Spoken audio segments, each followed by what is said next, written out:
Greetings, everyone. My name is Peg Brady with NOAA Fisheries here in Silver Spring, Maryland. And this is our monthly ecosystem-based management seminar series.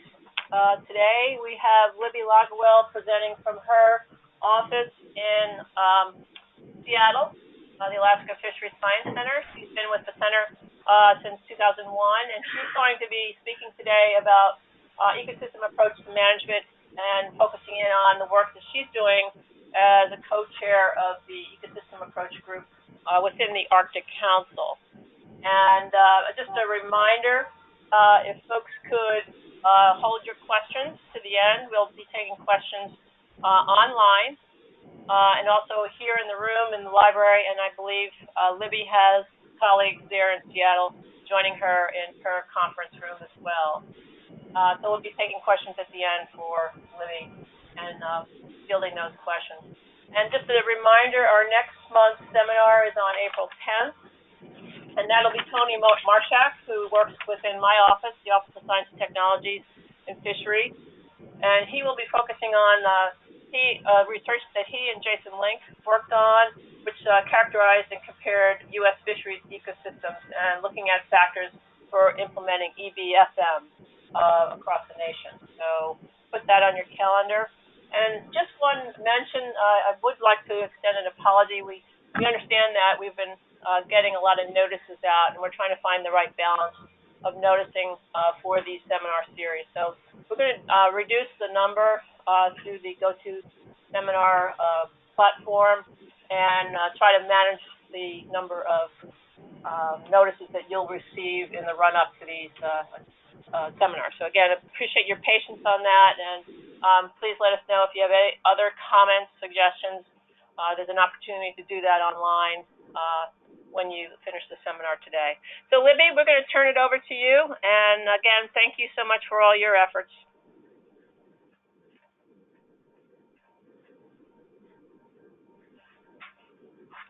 Libby? I think you might have muted, maybe? Did we lose her?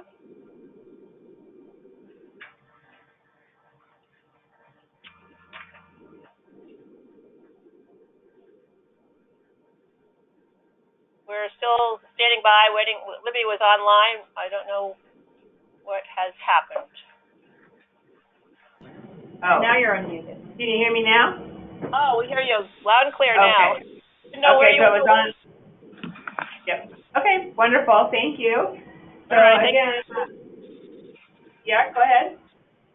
No, you can start. All right. So thank you very much for the introduction. Thank you all in Silver Spring and online for attending, and thank you to my live to the audience. So let's see. Do I need to? Okay. So yeah, just jumping right in. I don't know if I can advance the slides. Okay. There we go. So, starting at the big picture, the Arctic Council, if you don't already know, this is their website. And the Arctic Council is a high-level intergovernmental forum that strives to promote cooperation, coordination, and interaction among the 8 Arctic states, and also among the peoples that live in the Arctic, which is one part of the Arctic Council work I'm particularly proud of. You can see on the lower left here, it's chaired by Finland right now, although they're wrapping up their chairmanship. And then the Arctic Council is made up of several working groups. So I'll tell you what those are now. And sorry, Grumpy Cat, I'll try to explain all the acronyms as I go. So this is the Arctic Council, how it's set up. There's a number of senior Arctic officials, and then there are 8 member states, so Russia, U.S., Canada, Iceland, Sweden, Norway, and Finland. And then the permanent participants, and these are members of a variety of indigenous organizations in Arctic. And then these 6 working groups. So starting on the left is the Arctic Monitoring and Assessment Program. They do climate, oceanography, and contaminants. Emergency prevention, preparedness, and response, so safety, at-sea safety. The Sustainable Development Working Group, they deal with the human dimensions issues. CAF, so Conservation of Arctic Flora and Fauna, so this is marine and terrestrial biodiversity monitoring. PAME, Protection of the Arctic Marine Environment, that's the working group that I'll be talking more about. And then finally, ACAP, Arctic Contaminant Action Program. So a little bit more about PAME. PAME has been an Arctic Council working group since the inception of the Arctic Council in 1996. It's the focal point of the Arctic Council's policy-related work, having to do with the Arctic marine environment. It's made up of a chair that rotates from country to country periodically. It's been Canada. We don't know who's going to chair next. We'll find out soon. And then there's a secretariat based in Iceland, and that's permanent. PAME has 5 expert groups. It's not a science body, but relies on expertise through its interaction with those expert groups. So the diagram on the right kind of shows how it works. So you start at the top with the ministers and the senior Arctic officials.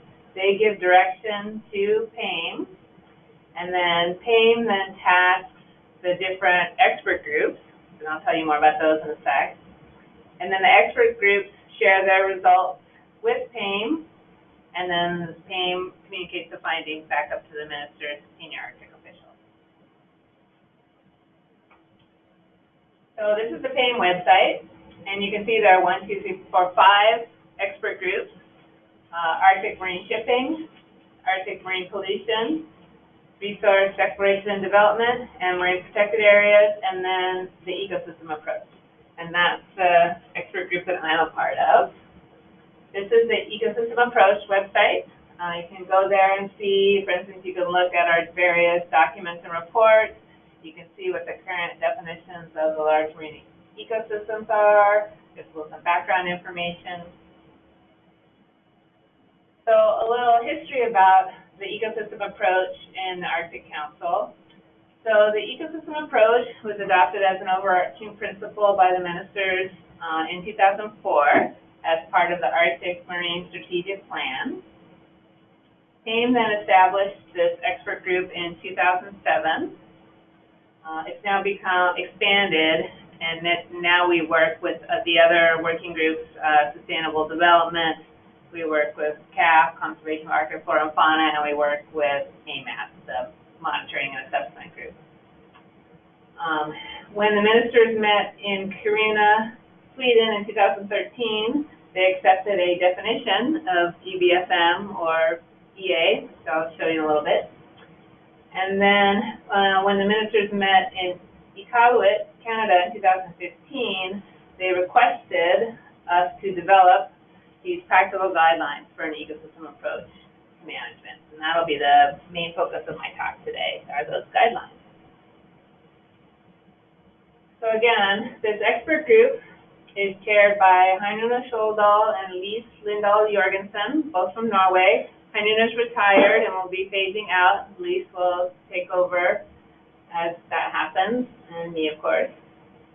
The goals of this expert group are threefold: the integration of EA implementation into the work of the Arctic Council. We also strive to facilitate exchange and review of information and experiences in order to develop a common and coordinated approach to EA implementation by the Arctic states. One thing I'm really proud of and excited about with these different working groups is the amount of stakeholder interaction that's involved. So in addition to the 8 Arctic Council states, these are the organizations, what we call the permanent participants, organizations that represent local, native, and indigenous communities, throughout the Arctic. There are also a number of observers that are involved. These could be non-Arctic states, intergovernmental and interparliamentary organizations, and also NGOs. So, the EA guidelines. The EA expert group has held 6 workshops so far, starting in 2011, and a major international conference.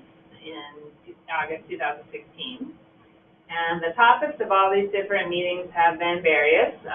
They've talked about setting geographical boundaries, defining a framework for ecosystem management, assessing data issues, reviewing case studies, and setting ecological objectives.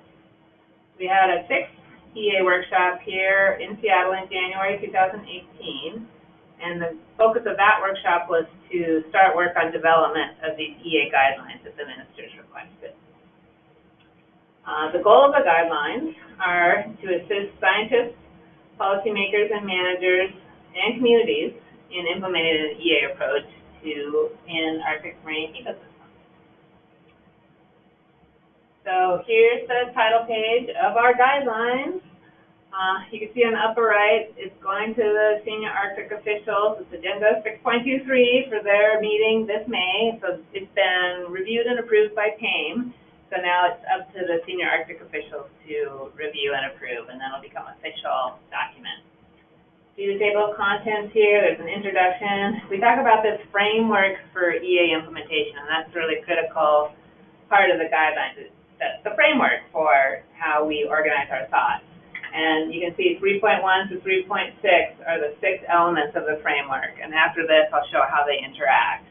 But the 6 elements are to first identify the geographic extent of the ecosystem, 2, to describe the biological and physical components and processes, including human activities, to set ecological objectives that help define the sustainability of the system, 4, to assess the current state of the ecosystem, what we commonly think of as integrated ecosystem assessment. 5 is to establish values or describe the cultural, social, and economic values of goods and services produced by the ecosystem. And finally, this all pertains to managing human activities that will sustain the ecosystem. So the guidelines are set up such that we describe conclusions and recommendations for each of those elements. This figure shows how the elements in the framework interact. So you can think of the top 2 as sort of fundamental, kind of static. You identify the geographic boundaries of the ecosystem and describe the basic physical, biological, and human components. Then we get into this more sort of interactive operational management cycle, where we have in the middle assess the ecosystem. But part of an integrated ecosystem assessment, you need to know what your ecological objectives are, what your ecosystem values are. And then, of course, monitoring is a really important part of an assessment. It tells you what the trends are. And then that whole monitoring assessment cycle feeds into management, which then management activities, you need to monitor the results of those management activities, and that's part of your IEA. So although we list the 6 elements of the framework, 1, 2, 3, 4, 5, 6, it's really an interactive, iterative model that we have in mind. So now I'm going to go through and talk about our major recommendations for each one of these 6 elements in the guidelines. But first, we thought it's interesting to see how the Arctic Council's definition of ecosystem-based fisheries management maps onto our 6 element framework. So on the left is the definition, and it starts with ecosystem-based management is a comprehensive, integrated management of human activities. So that's sort of what our framework is representing, comprehensive and integrative. And then in blue, it's based on the best available scientific and traditional knowledge. So that pertains to our identify, describe, and our assessment elements. In order to identify and take action on influences that are critical to the health of the ecosystem management, thereby achieving sustainable use and maintenance of ecosystem integrity. So that's our ecological objectives and our values. So before I get into each of the elements of the framework, the guidelines start off with some very general points that pertain to any of these aspects. So one key message is that Arctic people's knowledge, indigenous, local, and traditional, is essential to all aspects of EA. And that communication, participation, and inclusivity are very important. And finally, as I hinted when I was describing that framework diagram, implementation of EA is dynamic and an ongoing process of monitoring, evaluation, and adaptation. All right, so getting into the 6 elements. So the first one was identify. So the Arctic Council has decided that the large marine ecosystems, LMEs, will define the geographic scale and boundaries for ecosystem approach, recognizing that scale integration is nonetheless a very important consideration because there are processes happening at scale smaller than LMEs and also processes happening at scale larger. And there's also transboundary exchange of animals and water masses and productivity. In case you're curious, this map shows the LMEs as accepted by the Arctic Council, the Arctic LMEs. So you can see there are 18 of them.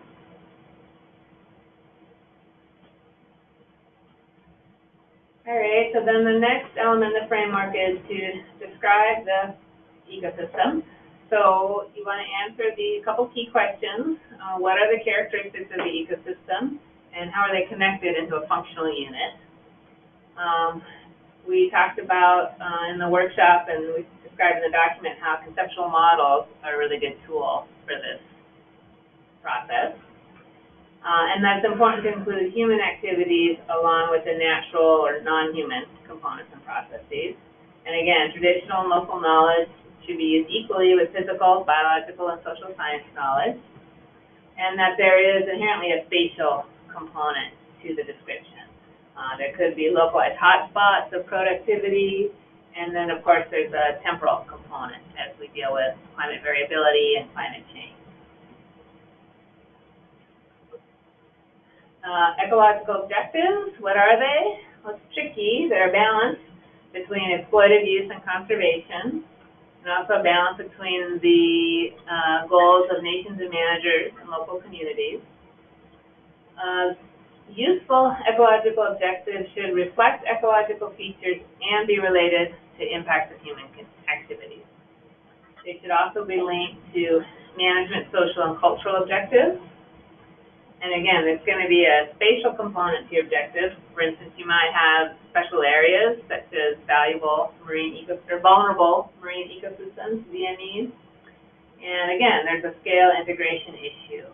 Your objectives could have to do with conserving spawning and breeding areas that at a small scale affect a large scale sustainability or health of the ecosystem. Okay, so that sort of core activity of ecosystem approach is integrated ecosystem assessment. And this, again, is the assessment of the status and trends and all the relevant ecosystem components. It should include human impacts and socioeconomic factors along with physical and biological. It's helpful, although it can be difficult, to distinguish impacts of human activities from natural variability. And again, comprehensive monitoring is an essential part of an IEA. Traditional and local knowledge should contribute along with science knowledge. And then perhaps one of our outstanding challenges is that we need some kind of advisory mechanism to translate this assessment into management measures.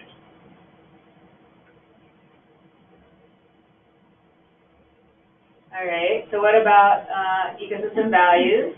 Again, we should include indigenous peoples and local communities in the process evaluation. And it's important to stress that non-monetary and non-market values are also important. There could be social values, cultural values, etc. And we also discussed the idea that it's possible that some features of the ecosystem won't be possible to ascribe a value, or will have a sort of infinite value. So there could be something like an endangered species, or an ecosystem component that's critical to the food security of a local community. So finally, management, where all this leads to, hopefully.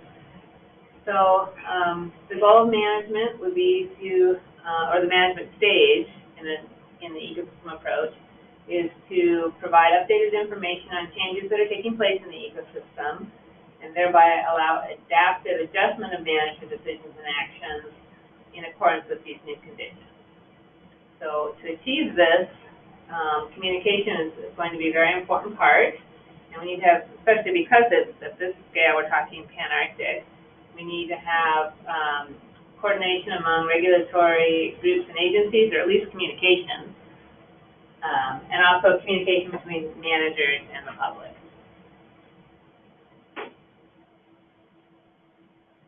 So that's the guidelines. Like I said, they'll be approved by the ministers, I think, in May, and then you'll be able to access them on the website. And please be in touch with me if you want to get a copy or want to discuss more with me about that. But before I wrap up the seminar, I thought I'd let you know some of the other activities that the Ecosystem Approach Expert Group is doing now. First thing is we have a big conference coming up. It's now the second international conference on EA. The focal topic is has the scale, integrating information at different scales. You can see it's in Bergen in late June. We've extended the abstract deadline to March 20th, so it's not too late to send an abstract in. You can see the description of the conference here, and there are 5 topics towards the right there that we're going to organize the conference around. So we'll talk about IEA, ecological objectives, marine protected areas, EA implementation by Arctic states, and the Central Arctic Ocean. So it's going to be a really neat conference. Please do consider coming. We have a few other items on our work plan for the next few years. We're planning a 7th EA workshop in 2020, and this will focus on, you may recall, element number 5 of the framework, that valuing the cultural, social, and economic goods and services produced by the ecosystem. So I found that to be a interesting and challenging issue, and we think it'd be great to have the whole workshop talk about it. And then the other thing we're going to do is to do a bit of survey of the state-of-the-art or current understanding about defining and setting ecological quality objectives. Try to start getting a handle on that element. And then we're going to continue to support the development of IEAs in the Arctic. And related to that third one, I wanted to tell you about this other working group. This is from the ICES website. This is the ICES Pisces PAME Working Group on the Integrated Ecosystem Assessment for the Central Arctic Ocean. So our expert group is kind of involved in this through Kiruna Declaration's work. He's one of the chairs of this working group, along with John Bankston here at Alaska Fisheries Science Center and Marine Mammal Lab, and Seiichi Sato from Hokkaido University and representing Pisces. So this working group has been working for a number of years and is producing an IEA of the Central Arctic Ocean. It's got these 4 sections, an introduction and background, a sort of summary description of the Central Arctic ecosystem, and then there's chapters, several chapters. Each one has a detailed description of, one chapter on physical conditions, one on plankton, ice biota, benthos fish, birds, and marine mammals. And then there's a vulnerability section that has some initial considerations of vulnerability of the Central Arctic to human activities.